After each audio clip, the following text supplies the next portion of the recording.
नीलू, झाली का ग तयारी? हो आई, चल लवकर. ही काय आलेच. आणि नीलूची आई गंगाबाई आपल्या मुलीच्या सौंदर्याकडे पाहतच राहिली.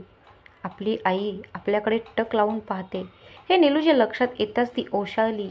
त्याही क्षणात तिने वाचलेल्या आईला मिठी मारली आणि म्हणाली, ए आई, अशी काय पाहते माझ्याकडे, भूत पाहिल्यासारखी? स्वतःला सावरत गंगाबाई नीलूवर ओरडत म्हणाल्या, ए पोरी, आजवर तू कधी एवढी सुंदर दिसली नाही. तेवढी या साडीत तुझं लावण्य खुलून दिसतं. त्यामुळे तुझ्याकडे पाहण्याचा मोह आवरला नाही, म्हणून तुझं हे सौंदर्य नयने साठवून ठेवते. काय हे आई, जशी काय मी पुन्हा साडी घालणारच नाही आणि यापुढे तू मला पाहणारच नाही असं वाटतं का तुला? नाही ग, तू पहिल्यांदा साडी नेसलीस ना, तुला पाहून कोणाची तरी आठवण झाली. कुणाची आई? आहे एक देवभोळी. देवभोळी म्हणजे ग, कसं समजवू तुला? बरं ते राहू दे, चल आधी आपल्याला जायचं आहे ना. तेच म्हणते मी, कुठे नेतीस मला? काही सांगत नाहीस, वरून ही साडी घालायला लावलीस. कळेल, सर्व कळेल. धीर धर आणि चल पटकन. बरं चल, पण आई तू अशीच येणार का? तू पण छानशी साडी घाल की ग. नको बाई, मी अशीच बरी आहे. ही साडी कितीही किमती नेसली तरी तुझ्यासारखी थोडीच दिसणार आहे. तू कशीही असली तरी मला आवडते. माझी आई आहेस तू. पण तुझ्यासारखी गोरी, तुझे हे कमळासारखे डोळे, चाफेकळी नाक, शेलाटी बांधा, पाठीवरून रुळणारे हे हातभर लांब केस, लाल चुटूक ओठ आणि हरणासारखी सोनेरी कांती, हे सर्व माझ्यात कुठून? मी वेडी गबाळ.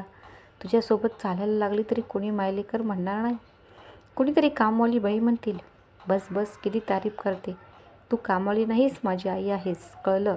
मी जगाला ओरडून सांगेन, त्यात मला कसलाही संकोच वाटणार नाही. कळलं का? माझ्या सौंदर्याचे वर्णन करून मोकळी झालीस ती, पण स्वतःला कमी लेखून यापुढे तू कधीतरी स्वतःला कमी समजली तर बघ.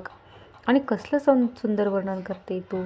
आई खरोखर कवी असायला हवी होती. कवी? ते काय असतं ते राहू दे, तुला सर्व माहीत आहे. चल निघूया. हो चल.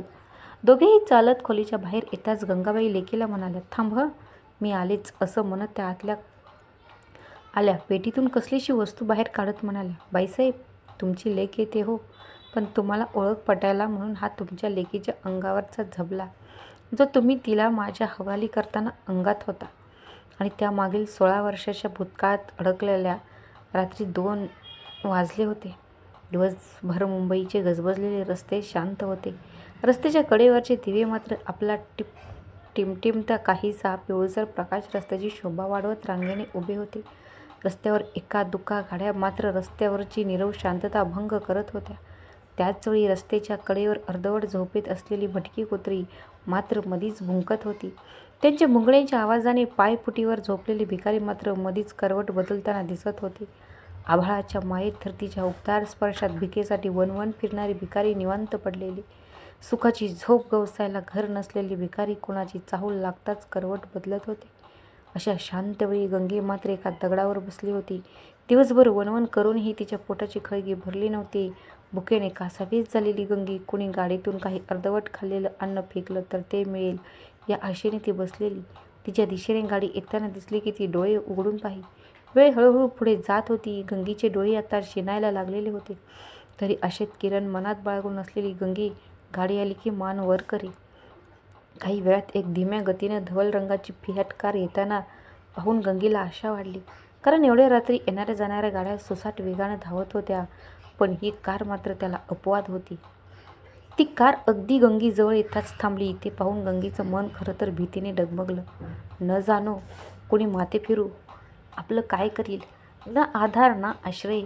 कोणी यावं, पायाखाली तुडवून जावं असं आपलं अस्तित्व, दाद कोणाकडे आणि कशी मागणार? गंगीचं मन विचार करत असताना गाडीची काच खाली आली आणि कोमल आवाज आला, ए इकडे ये. मी? हो तूच. बोलवणारी एक गाडी चालक सभ्य अशी स्त्री होती. गंगीची भीती काही अंशी कमी झाली, परंतु मनात थोडं किंतु ठेवत ती कारजवळ जात म्हणाली, काय मॅडम, माझं एक काम करशील? कसलं काम मॅडम? ते नंतर सांगते, तू आधी गाडीमध्ये बस. गाडीचा मागचा दरवाजा उघडत ती म्हणाली आणि गंगी आज्ञाधारकाप्रमाणे गाडीत बसली आणि तिला बाजूच्या शीटवर 1, 2, 4 महिन्याचं बाळ गोड झोपेत असलेलं दिसलं. गंगी सावरून बसताच कार पुन्हा रस्त्यावर धावायला लागली. गंगी ही बोलायला लागली, मॅडम कुठे नेता मला? घाबरू नको, कुठेही नाही. तुझ्या जागेवर पुन्हा आणून सोडेन. पण मॅडम मी सकाळपासून काही खाल्लेलं नाही. का? काही हातावर पडलंच नाही. तोवर कार एका हातगाडीवर चहा विकत असणाऱ्या पोरांपाशी थांबली. एक चहा दे ना और कुछ बिस्किट दो. दोन्ही वस्तू घेऊन गंगेला देत म्हणाली, घे खाऊन. गंगे अधशासारखी चहा आणि बिस्किट खात होती. कार मात्र संत गतीने पुढे जात होती. एका झोपडपट्टी एरियात कार थांबली.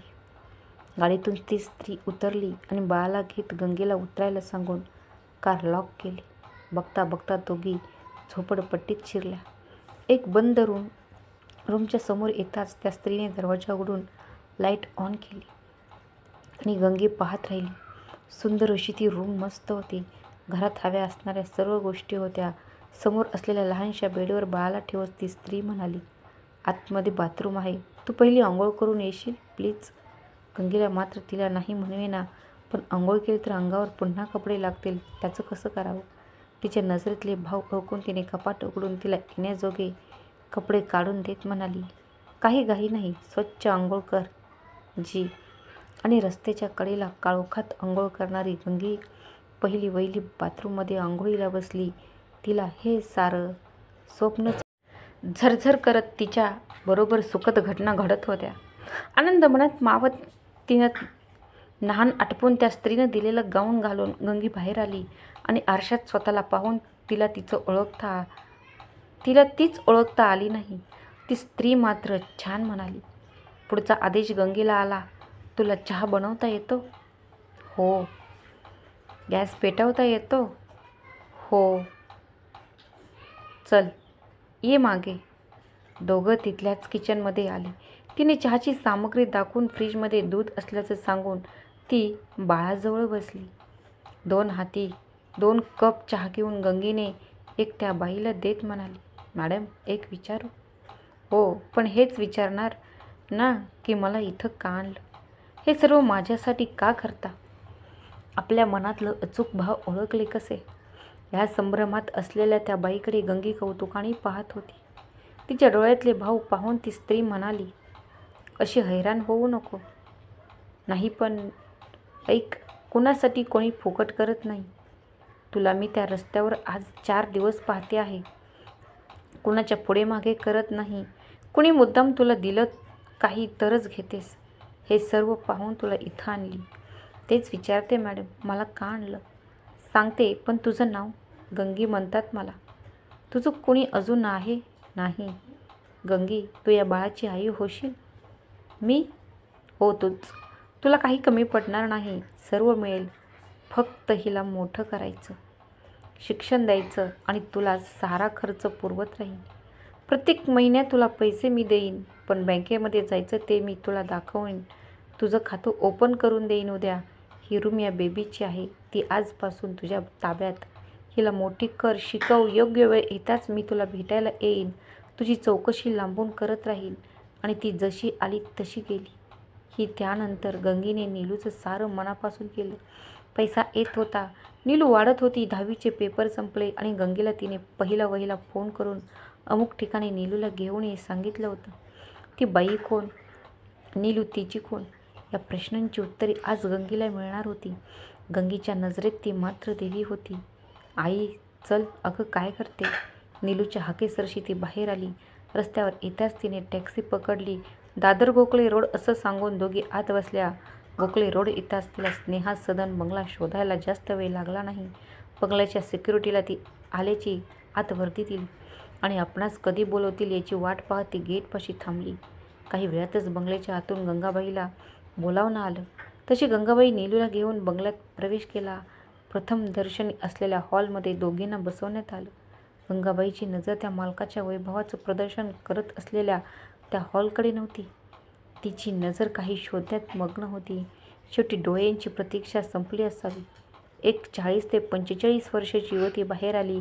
तिनं सलवार कमीज असा वेश परिधान केला होता. तिला पाहताच गंगाबाईनं तिला ओळखलं. तिला विसरणं गंगाबाईला तरी शक्य नव्हतं. पायफुटीवरून या देवीनं तिला कुठे आणून एक इज्जतदार जगणं तिच्या आयुष्यात दिलं होतं. अशा देवीला गंगाबाईला विसरणं शक्य नव्हतं. त्यामुळे तिला पाहताच तिच्या मुखी एक नाव आलं. मॅडम, कशी आहेस गंगी? मॅडम, तुम्ही दिलेल्या सुखात आहे. नाही ग, तसं नाही. मॅडम, तुम्ही काही म्हणा, पण माझं हे जीवन तुम्ही दिलेलं आहे. चल वर चल, आपण आत जाऊन बोलू. आणि ती भरभर शिड्या चढत वर गेली आणि तिच्या मागून नीलू आणि गंगाबाई चालत होत्या. एक रूममध्ये येऊन मॅडमनी दरवाजा बंद केला आणि म्हणाली, गंगी, हीच का ती नीलू? हो मॅडम, तुमची अमानत तर हातावरील फोडाप्रमाणे जपले मी. ते दिसतंय गंगी. नीलू, नीलू ना, तू इकडे ये. हा काय प्रकार आहे? बाई कोण? आणि आई मला इकडे का घेऊन आली? या प्रश्नात अडकलेली नीलू मात्र आश्चर्याने कधी आईजवळ तर कधी त्या मॅडमकडे विस्फारलेल्या नजरेने मनात असंख्य विचारांचं काहूर घेऊन पाहत होती. आणि अचानक, नीलू ना, तू असा त्या मॅडमनी प्रश्न करताच तिने मानेने होकार दिला. ये इकडे. नीलू उठून तिच्या पाशी जात म्हणाली, तुम्ही मला ओळखता? हो, अगदी जन्माला आल्यापासून. काय मग आईने कधीच सांगितलं नाही तुमच्याबद्दल? हो, मीच तिला मनाई केली होती. पण का? ते सांगते, पण आधी तू बस. तुला मला डोळे भरून पाहू दे. हां मॅडम, बघा, तुमची ही अमानत मी सुरक्षित जपून ठेवली आणि किती सुंदर दिसते, अक्षी तुमच्यावाणी. मधीच गंगी बोलली, चुकतेस. तूही माझ्याशी पेक्षा सुंदर दिसते. आई, ह्या कोण?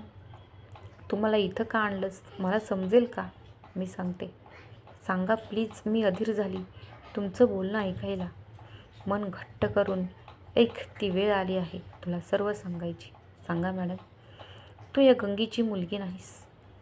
मॅडम, ही थट्टा करण्याची वेळ नाही. ही थट्टा नाही, थट्टा तर सत्य घटना आहे. आणि थट्टा तर तुझ्या आईशी केली देवाने. कोण आई? तुम्ही काय बोलता? माझी आई दुसरी आहे म्हणता तर ती आजवर मला भेटली का नाही? आणि अनाथासारखं मला या आईजवळ का ठेवलं? मला ते काही माहीत नाही. हीच माझी आई आहे. चल आई, आपण इथून जाऊ. नीलू बेटा, आधी त्या काय म्हणतात ते ऐकून तरी घे. नाही, मला ऐकायचं. तूच माझी आई आहेस, समजलं? दुसरी कोणी नाही. नाही नीलू, मी तुझी आई नाही. या मॅडमनं मला तुझा सांभाळ करण्याकरता आपण राहत असलेले घर आणि आपल्या दोघींचा खर्च आजवर या मॅडम देत आल्या. त्यामुळे तू एवढ्या मोठ्या शाळेत शिक्षण घेतलंस. काय? हो. मग माझे आई बाबा कोण? ते कुठे आहेत? मला कळेल का? मला त्यांना जाब विचारायचा आहे. ते हयात असताना मला असं अनाथसारखं लांब का केलं? नीलू, ऐक, तुझी आई एक स्टेज शो करणारी, सुंदर, क्षेम, तुझ्यासारखी दिसणारी एक कलाकार होती. आमची दोघांची घनिष्ठ मैत्री होती. तिचं एका मुलावर प्रेम होतं. माझी ओळखही करून दिली आणि मलाही तो आवडला. मधुर बेलन, नम्रपणा हे त्याचे गुण पाहून मीही संध्याला होकार दिला. ते दोघं आपल्या विश्वात रमत होते. एक दिवस दोघं दौऱ्यावर असताना लग्नाआधी चुकी करून बसले. तिने मला तसं सांगितलंही. मी तिला बरंच ओरडलेही, पण झालेली चुकी आता बदलणार नव्हती. एक दिवस तो काळा कुट्ट दिवस आला. आम्ही दोघीजणी एका शोला गेलो असताना तिला फोन आला. तो घेताच ती बेशुद्ध पडली. मला कळण्याला साधन नव्हतं. त्याही परिस्थितीत मी तिला डॉक्टरजवळ नेलं. तेव्हा तू तिच्या गर्भात वाढत असल्याचं मला कळलं. मी तिला खूप ओरडणार होती, पण काही वेळात मला कळलं की तुझे वडील अवनीश हे विमान अपघात वारले होते. त्यांचा जबरदस्त शॉक तुझ्या आईला बसला आणि ती वेड्याप्रमाणे वागू लागली. दिवस लोटले. मी तिला सोडलं नव्हतं. तू राहत असलेल्या घरी आम्ही राहत होतो. त्या दिवशी तिच्या पोटी कळा यायला लागल्याने मी तिला हॉस्पिटलमध्ये नेलं. तुला जन्म देताच ती अवघ्या तासाभरातच जगाचा निरोप घेतला. अवनीशच्या घरच्याबद्दल मला काही माहीत नव्हतं. तुझं काय करावं हा मोठा प्रश्न होता, कारण माझं लग्न घरच्यांनी ठरवलं होतं. वडिलांना मी तुझ्याबद्दल सर्व सांगितलं. त्यांनी तुझा खर्च देण्याचं मान्य केलं आणि मी याच गंगेला तुझी आई बनवून राहायला सांगितलं. त्याप्रमाणे तिनं तुझा सांभाळ केला. पण आज मीच तिला तू कोण हे कळावं म्हणून बोलवलं. एवढं बोलून मॅडम थांबली आणि नीलूचा हुंदका बाहेर फुटला आणि तिने गच्च त्या मॅडमला मिठी मारत म्हणाली, मावशी, तुम्ही खरंच महान आहात. मलाच नाही तर या माझ्या गंगे आईलाही सावरलंत. तुमचे उपकार कसे फेडू? नाही नीलू, उपकार नाही. मी माझ्या मैत्रिणीची अखेरची निशाणी जपली खरी, पण माझं लग्न झाल्याने मी परदेशी सेटल झाले त्यामुळे तुझ्याकरता काही करता आले नाही. मॅडम, मी बोलू का? मध्येच गंगीनं विचारलं. हो, बोल की. एवढ्या वेळात तुम्ही कॉल करायच्यात, पण तुमचं कधी नाव नाही समजलं. अनुपमा. खरंच मॅडम, तुम्ही या नीलूचं आयुष्य सावरलंच, पण मी कुणी नसताना एका भिकारणीला मान सन्मान देऊन आईचा दर्जा दिलात. तुमच्या नावातच अनुकंपा आहे. त्याप्रमाणे तुम्ही अनुपमा, तुम्ही देवभोळे आहात. तो चराचरात व्यापून उरलेला भोळ्या देवाचा अंश असलेल्या देवभोळ्या. कथा आवडल्यास चॅनलला सबस्क्राईब करा, लाईक करा आणि कमेंट करायला विसरू नका. श्री स्वामी समर्थ.